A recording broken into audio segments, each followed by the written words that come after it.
Hello, everybody, and welcome to another episode of What's Rockin' Your World, where we have a little chat about the music and or pop culture that we've been consuming of late. Now, we are coming to you from good old Melbourne town on day 376 of lockdown/rockdown.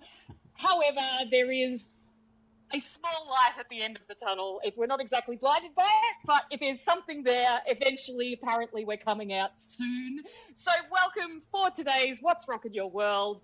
Daryl, throw your arms around me. Munson, Peter, you get me closer to God. Lou Palace. And I'm Jules. Come out and play Sutherland.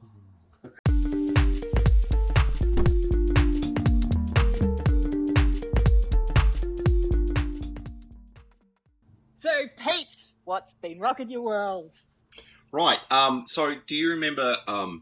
Any of you remember from the dim '90s Deaf Effects? Oh, I know the name. Yes. Right. And so you obviously then remember Fiona Horne, who was the lead Yes. singer, who then became the celebrity witch that went Yes. on midday shows and all that kind of I thing. love her. Right. She's got a new band. She's over in WA, and she's got a new band called Seawitch, who are pretty freaking awesome. If you like that kind of stoner rock, desert rock, you know, like droney kind of thing, and it's got it's so very different to Deaf Effects in a lot of ways, and but she's got her usual kind of banal witchy lyrics, you know, in the background. So I've got so there's 4 tracks. There's a 4-track EP out at the moment. Can I play you one? Yeah. Yeah.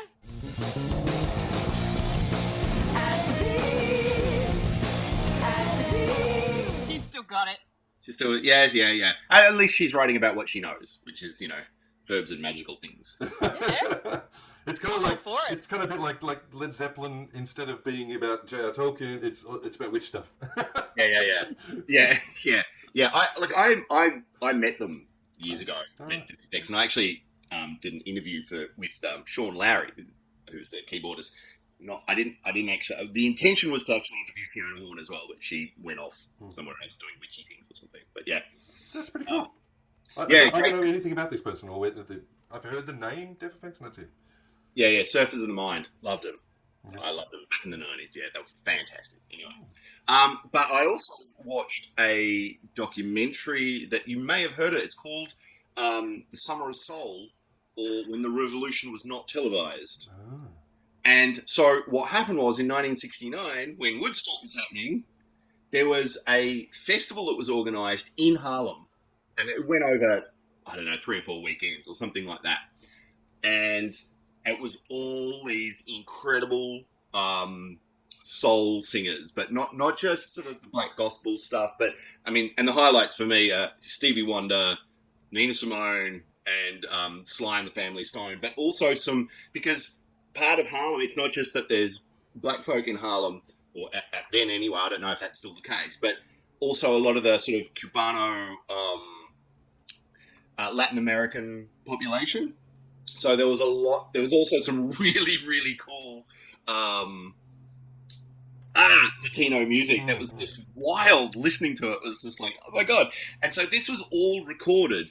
And when it was organised, like there was a guy, I think he was running for mayor, or he was the mayor, and he was a white guy, but he was very, very progressive. He was like all over it. I want this to happen. The police didn't do any security. So remember 1969, right?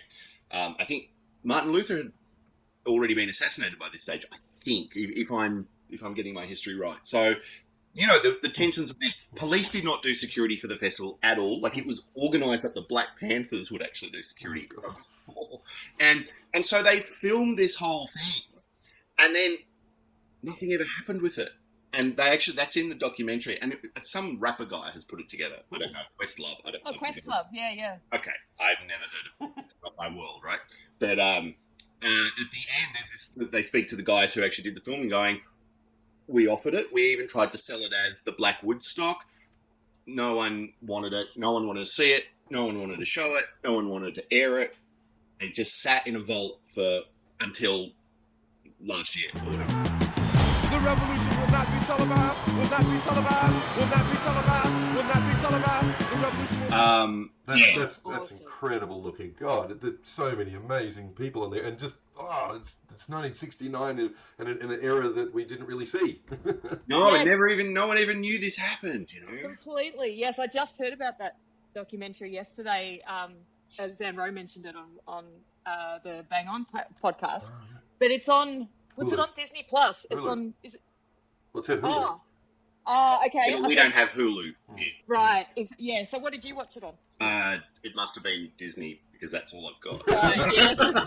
I don't do Streaming platform I don't have. Apple and like Disney. the hole in the So head. it was one of the two.